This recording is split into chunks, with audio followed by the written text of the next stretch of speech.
What to do when you're in the middle of a fight? I get this question every so often, and I spend a lot of time talking about regulating the nervous system, becoming aware of our physiological responses, understanding the cause and effect relationship between the lessons we learned in the past that led to a point where we have a perceived threat and how we're reacting to it now. This stuff, that's critical information for understanding what I'm about to say, right? So if none of that resonates with you, go watch my other videos. Okay, so when you're in the middle of a fight with your partner, maybe your brother, sister, parent, uncle, cousin, boss, whatever, right? We have another human being and we're in the middle of a fight.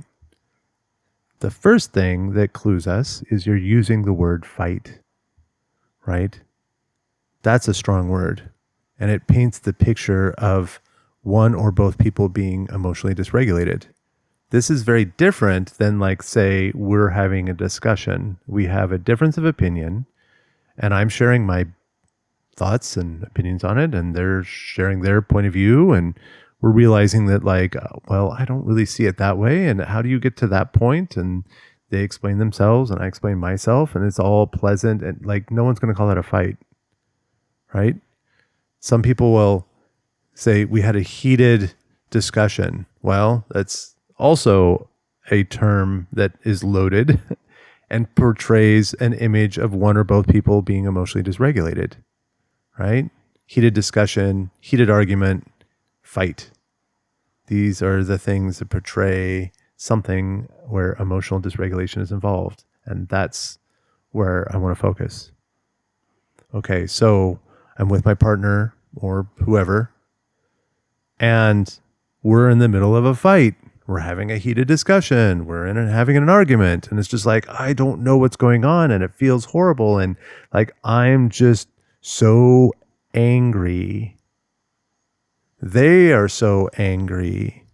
Or we're having this discussion. We'll start at the anger one, right? The shutdown or deactivation one is a slightly different approach. We'll start at the place where it's just like one or both parties is really angry, right? Maybe crying. Okay. So that crying that arises during those moments is usually not attributed to, like, sadness or grief on the surface anyway. What we see there is we see someone whose nervous system is activating higher and higher, and the stress hormones are just climbing, and it just reaches this point of overwhelm where it's just like, I don't know what to do. I don't know what you want of me. I don't know how to do this right. Yeah, hopelessness. That's what it looks like to me. In the times that I've been in that situation, that's the term I would describe. That's the term I would use to describe that feeling that got me to the point of just simple tears, is that, like, this situation is hopeless. I want something different. I want to be in a place where we're connected right now, that we're having a good time. Like I had such high hopes for this day or this date or this connection time that we had together. Like, I was looking forward to it, and now we're in this place, we're in this, like, chronic, intense distress. Not chronic, acute. We're in this point of acute distress and emotional dysregulation on both sides. And it's like, and you're not happy with me, and you're so far away. And it's like, all I wanted was to connect with you, or believe that you liked me or would validate me, or that we have some kind of, like, positive future together. I want those things so bad, and they're not happening. And it just feels so hopeless. And then the nervous system releases, and it is releasing this tremendous emotional charge through the act of crying. Now, in case it's not clear to you now, if you're just discovering me or whatever, crying is almost always good. Like, this thing in the West that we have about, like, crying is somehow weak or whatever, that's total BS. The physiological benefits of crying are incredibly good, and it is a key fundamental way that the human nervous system uses to regulate and release emotional charge, and that's a good thing. Long story short, crying is really good. But of course, if we're in the middle of a fight and I just burst into tears or my partner bursts into tears, that's people are going to be like, how can that be good? And it's like, that's because we're not looking at it in a compassionate way. We're looking at it through this lens of like, people need to be regulated. People need to be happy. People need to be like if we're in relationship with someone, we want them to be happy. Yes, we do. Right. And we have stress and anxiety that lives inside us or arises inside us when we're in the face of someone who is having a major emotional breakdown.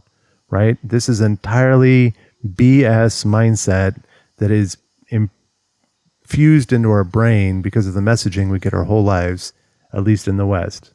I don't know about other cultures, right? So all of that comes from this idea that a person being sad is somehow bad. A person being overwhelmed is somehow bad. A person going through a major emotional eruption is somehow bad. And that's not the truth at all.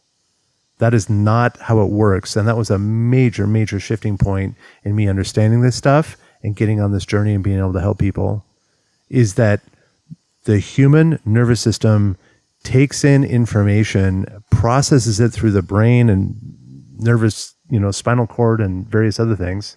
And then it creates this kind of emotional charge. There's more to that. That's the Lisa Feldman Barrett stuff. Look her up. She's amazing. But anyway, this information comes into our nervous system, and then we create this charge of potential. It's an action, like the amount of action that we can take. And it increases as the emotional intensity arises. And so now we've got all this stored potential that needs to be discharged. And we are now in a situation where we can't discharge it in that way. We can't flip the table. We can't break the window. We can't jump up and down, run around in circles, whatever, right? So what happens is these big emotions begin arising and push us, and then we crest over this some point of overwhelm or where we need to release, and then the crying happens. That's a good thing.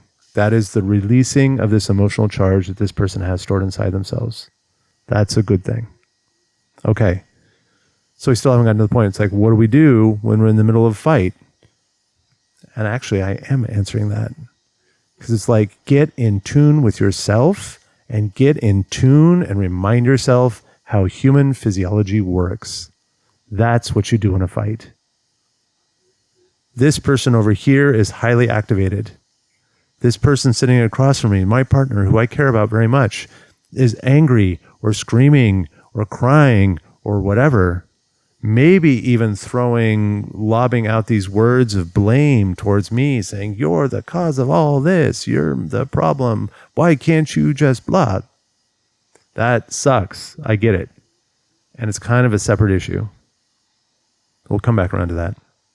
Recognize that this human just got triggered. Something they saw, witnessed, or a thought that arose in their head triggered a fear inside them. Whatever the thought or situation or whatever was, it hit something, a belief that lives inside their nervous system, and that belief is associated with threat. Something about this situation is threatening for them. How can that be, Kirby? Oh, well, for the anxious, mousy, clingy, enmeshed person, we're having this fight and then there's a disconnection happening. And it's like, I'm not with you anymore. I'm now sitting over on, we've been holding hands. We've been cuddled up. We've been in a state of like physical, visceral validation and approval of you. But now that I'm angry, I've pulled all that away. I don't want to be close to you anymore. I don't want to be in connection with you. And then the anxious person, the person with the anxious attachment style, is over there being like, my source of support and connection and validation and love is rejected me. I'm horrible. That's a threat. They've rejected me. They're pushing me away. That's a threat. They don't like me anymore. Maybe I'm so bad that I'm going to be alone for the rest of my life and I'm going to die unloved. That's a threat. Their system is reacting to this perceived threat. Okay, that's the anxious person. Now let's flip it around to the angry, belligerent, yelling. This is usually the men, but it can be both. And they're just like, blah, blah, blah, you don't do this. Why do you do that? I'm whatever, right? Judgmental, critical, pushing outward, angry, moving stuff around in harsh movements, aggressiveness. Big surprise. It's perceived as a threat, right? Well, I mean, I'm perceiving them as a threat. When they're on the other side, it's easy. They're just like, they're acting with harsh movements and aggressiveness and everything else. And it's like, it's easy to see. There's like, here's this great big ape that is acting with all this aggression. It totally makes sense that I'm going to perceive that as a threat. And now I'm going to be in defensive mode, and my nervous system is going to activate and release all the stress hormones and everything else in reaction to that. But what's going on their side? You know, people love to berate and demonize using the term narcissism, right? Which really just means the person is self-oriented to such a degree that it becomes completely unsustainable and disruptive, abusive, whatever for other people. But basically it all kind of boils down to this, like, they're entirely focused on self. Okay? Any human being that is in a state of fundamental primal survival panic will most of the time be fundamentally focused on self. I'm not giving narcissists a pass. There are truly horrible people out there. There are bad actors. Yes. Is this person one of them? Maybe. Right? Let's assume they are. Then it's like, what's the threat? They are activating in this way because they perceive a threat. What's the threat? The threat is to their social status, their reputation, their pride, their ego. Like any of these situations that they perceive as a threat to their well-being, their survival. How can this be? It's because they have a lattice work of beliefs inside them that believe the way that I survive and the way that I get ahead in this life and the way that I get to a place where my needs are met and I feel safe and satisfied with my life is to make sure that I've got this impeccable reputation and people are worshiping me and I've got constant validation everywhere I go and no one challenges me on anything. Sound familiar? For them, that is their survival strategy. And now we are in a situation where we're fighting and I'm challenging them on something. We're fighting, right? They're emotionally activated. I'm emotionally activated. That means I'm not pleased. That means something about this situation I'm not happy with and I'm disapproving. You know what happens to their inside them? Their ego, pride, inner child, whatever, is seeing that. That's what they're seeing. They're seeing you aren't happy with me. You must be happy with me. I'm going to bully you and push you around and manipulate and throw harsh words or whatever until I can get you to the point where you back down and then I can convince myself that you're wrong. Does this ring any bells? I've been there. I mean, I've been on the receiving end of this. They get so activated because your disapproval is a threat to their system. And then the only way that they know to get back to a point of stability and safety or whatever is to basically smash the other person down so much that it's just like, your opinion doesn't matter. You don't matter. Like anything that you brought into this experience that was disapproving of me must be wrong. Like they have to do that to maintain their regulated, to get back to a point of a regulated nervous system. It's chronically, tragically terrible. This is a red flag of epic proportions. And I hope that no one ever has to be in that situation again. How do we prevent that? Well, that's kind of a subject for a different video, but the short answer is don't choose them, right? Stay away. We'll be more on that. I'll be in a separate video for that. But okay, so here we are in this fight, this heated argument. What's going on? Their nervous system is activated because they see a threat. My nervous system is activated because I see a threat. And now we haven't found a way because we're both activated, defensive, self-oriented, and then we are behaving from a state of fear, panic, survival, safety. And it's like, I'm not giving you an inch until you come and give me something to show me that this is safe. Because right now it doesn't feel safe. So basically I'm saying, I'm not giving anything to you. I'm not going to be vulnerable to you because you don't feel safe right now. And I'm not going to extend myself. I'm not going to make myself be vulnerable. I'm not going to expose my weaknesses to you when you don't feel safe. You got to do it first. And guess what? The other person's doing the same thing. What do we do in the middle of a fight? We recognize that it's two wounded children that just had lots of attachment wounds and unresolved traumas activated, and they have regressed to a previous state of mind, and now they're acting from that state, and they're both terrified, even if they can't admit it. We go over and test their physiology, and we will see that their physiology is behaving in a state of panic. So what do we do about it? What we do is they say, wow, I don't have any power or agency over you. All I have is power and agency over me.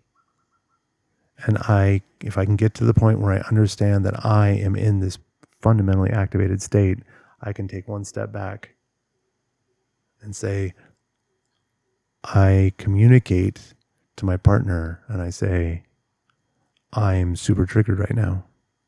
My nervous system is on high alert and it's terrified of something. And I don't fully understand what that is. And I don't want to poison the space between us with my unresolved junk. So I'm going to step away for a second and I need to connect with myself and figure out what's going on here in myself. And I'm doing that because I care about you and I care about this thing between us.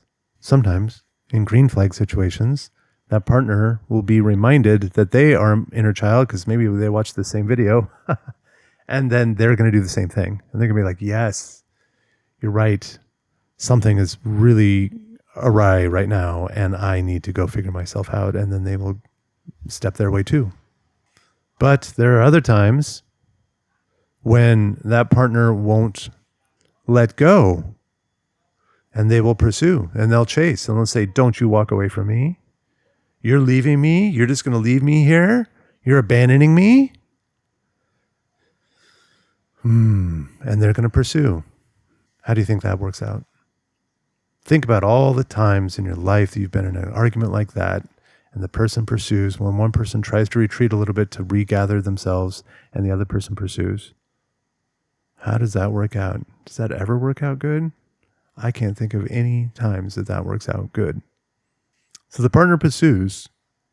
This is the time for a boundary and say, hey, partner, I understand this is really hard. It's hard for me too.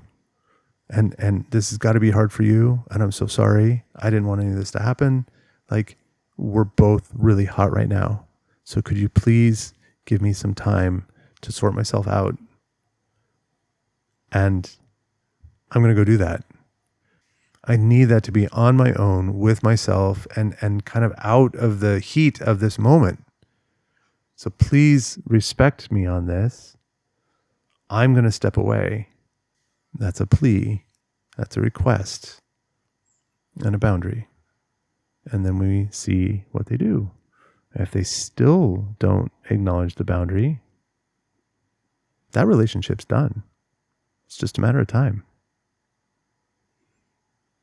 If you can communicate, if you can be that self-aware and you can communicate it in that degree of vulnerable, safe expression that's not blamey, not shamey, and very self-accountable. It's like you're taking ownership of your own experience and you are making a request of partner to say, I need this time to do this work with myself. And that partner can't respect that boundary. That relationship's not going anywhere. You just learned everything you need to know about that relationship. You don't need anything else. And if you're strong enough and you're motivated enough, that is an appropriate time to bring that relationship to an end. That person will be upset. That person will pursue more. They will probably say nastier things, right? And it will probably get uglier. And that's why I say that relationship's done. Because all that ugliness, all this pursuit energy that is being demonstrated because you're not capitulating to their demands, that has been living in them this entire time.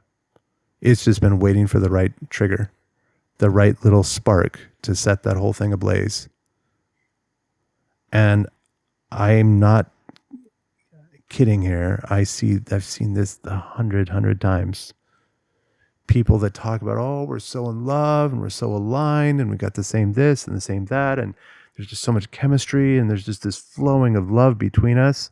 And then that moment comes where one of them is aggressively pursuing, and it's like, I'm demanding that you, partner, do something or don't do something else or give me what I want or whatever. And you say, no, I'm going to retreat because I need to figure myself out. And they say unacceptable, and they keep pushing past boundaries. I don't give a shit what you want. That's basically what they're saying. No wonder they feel unsafe. I don't give a shit what you want. I'm going to keep coming after you until you give me what I want. That relationship blows up. They melt down. And then the one that was going away usually goes to the internet afterwards and says, oh my God, he's been a covert narcissist this whole time. Maybe yes, maybe no. Don't really know. And honestly, it doesn't matter. It does not matter whether they are or are not a narcissist or an avoidant or whatever. It does not matter what label you think you can apply to them. It's not about the other person. It's about me and myself. So in a fight, the best possible thing I can do is be attuned with myself. Share my truth in a way that's not aggressive, not shamey, not blamey. It is just being present and saying, this is my experience that I'm happening right now. And it's scary. And I'm upset. And I'm feeling hopeless. And it's just a whole collection of yucky feelings. And I want it to end, but I know that, you know, the fact that they're here means that there's something we need to work on. Or maybe just something I need to work on. But like, I need the time and space to work on that. Okay, let's say it's a better situation. It's not some raging pursuer. Let's just say it's just a person who's had a rough day. Here's my partner. They've had a rough day. Their patience is short. They're snappy. They, you know, with their words, they kind of snap out these responses. You're making a bid for a connection. Hey, could we look at this document together, look at this advertisement, or hey, watch this video or whatever. And there's like, what are you doing? Why? Like, I don't have time for that right now, right? And they kind of brush you off. Bid for a connection is just shunned. Okay. Now we end up in this state where we're having, well, you always do this and you always do that, right? Again, recognize this other human being is a wounded little child and that has not figured out a way to release and resolve those wounds that live inside them. And that's what's controlling this body. You think you know that person, right? You've known them as an adult thinking conceptual mind. You don't know them when they're the highly reactive, trauma-driven 5-year-old. And that's probably what's happening now. So let's say, it'll be like, Kirby, but I just get so angry. Okay, let's talk about that. You don't need to believe me on this, but you will. Anger is a secondary emotion. Anger by itself is a cover story that sits on top of sadness and fear. And so if you're in a point where you are experiencing a great deal of anger at another person, the question to ask yourself is, what am I so afraid of? Why am I so sad about this? And some people will be resistant and stubborn, and they'll be like, I'm not afraid of anything. I'm not sad about anything. It's like, great. You keep believing that. Go have a great life and see how that works out for you. And watch the pattern that arises in your romantic relationships, because that anger will come and it will toxify things. But for those of you that are willing to do the work, and you're feeling anger and you don't want to be feeling anger in this situation, then the question you ask yourself is, what am I so afraid of? I am terrified. I'm terrified that you're leaving me. And I get angry about it. I'm terrified that I'm seeing you be displeased with me because we're disconnected right now. You're not actively validating me. You are sitting over there and there's this big space of disconnection between us. You are actively rejecting me. At least that's what it feels like. And I'm terrified that you're rejecting me for reasons that might actually be valid. I'm terrified that you're rejecting me because I'm a jerk, or I'm selfish, or I don't know what's going on. I'm terrified that you're going to think of someone else is better than me. And I get angry about it. That's understanding anger. So here we are in this fight, and you're getting angry, and I'm getting angry, and I'm just like, wait a second. I'm feeling this anger arise, and I'm acting out, and I'm being short. I'm just like, take a breath. Lean back a little bit. Take a breath. Be like, wow, I am activated right now, and I'm feeling something that I would describe as anger. Why? What is going on there? What is the thing I'm so afraid of? Answer that question. Get really clear on it. And then you'll have an answer. Step 1. Get attuned to yourself. What is the state of my nervous system? How activated am I? How angry? How sad? How overwhelmed? Get in tune with that. That's step number 1. Step 2, communicate that with partner. Hey, partner, I'm feeling super sad right now. I'm feeling super activated. I'm feeling angry. I'm having these big emotions inside myself. Step 3, optional but recommended, especially if you're new at this. Take a moment to step away from the situation so that you can calm yourself, so you can discover yourself more, so you can bring yourself to a point of regulation. And you communicate with your partner and say, hey, partner, I'm feeling super activated. I need a few moments to calm down. Step 4, 45 minutes. You only have one goal, and that goal is felt safety. Why is it? 45 minutes is the amount of time it takes for a stress hormone to go from like, I am hijacking your system, to like, no, we're calm now, and I'm not trying to take over all your autonomic responses. That takes 45 minutes for stress hormones to pass through the system or oxidize or break down or whatever it is that happens. They're up here and they can completely hijack the system, and then down here they don't. That takes 45 minutes.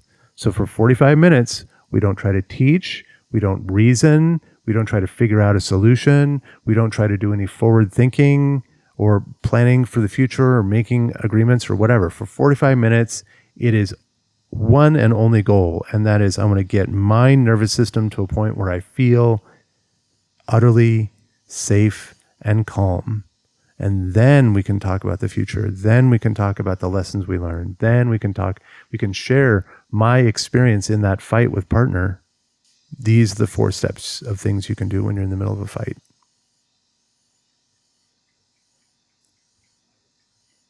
In the times before I knew this, before I understood this stuff, I didn't do any of that. And my fights were big and powerful and dramatic and volatile, and relationships ended and hearts were broken, and people, you part ways and it's like you never speak to that person again. It's like you were my best friend for weeks, months, or years, and then it's like I'll never speak to you again, and somebody hates the other one, and it's just like, that's not the way we want to be. That's not the future that we want to have. It's definitely not something we want to model to children. Like, That's an extreme state of emotional volatility. And it all begins here. It begins with my relationship with myself. How much am I dependent upon this other person for my happiness, validation, approval, whatever? And you can see if I'm extremely dependent upon this other person, then the fights are super dramatic because it becomes a matter of life and death. It becomes a matter of like my survival, my social survival, or my social destruction. And that's a big deal. But if I can bring all that inside myself and be like, I'm okay, I got this, whatever outcome happens, I will be okay. That allows the intensity of every fight to diminish and come down, down, down, down. And now I live in a world where disagreements, fights almost never happen. Disagreements are few, far between. The emotional intensity is at like a 3 or 4, usually less. And then there's a little bit of time. Both people think about it. And then we come together and we say, okay, let's kind of talk about what the expectations I had there were, why I think this maybe hurt. And then you listen to the other one and be like, oh yeah, like I'm sure that hurt you too. I'm like, okay, well, I really care about you a lot. And I'm kind of really glad that we've found this thing where like I was operating under these faulty assumptions. And now that I understand where you're actually coming from, I can adjust for that. And I can make a few adjustments to the way I operate to take into account your feelings and your expectations. And they're just like, thank you so much. And I'm going to do the same. And they're like, wow, we reconcile, we repair, and then we're just off to having another lovely day. And the entire tenor of the relationship is this calm, smooth, easygoing, low stress, low drama, just delightfulness. And you get to cherish all the best parts of the relationship when that happens. I hope this has been helpful for those listening. If you've got any questions or ongoing problems or something I didn't discuss in this video, please reach out to me. I would love to chat with you and help you out. Peace.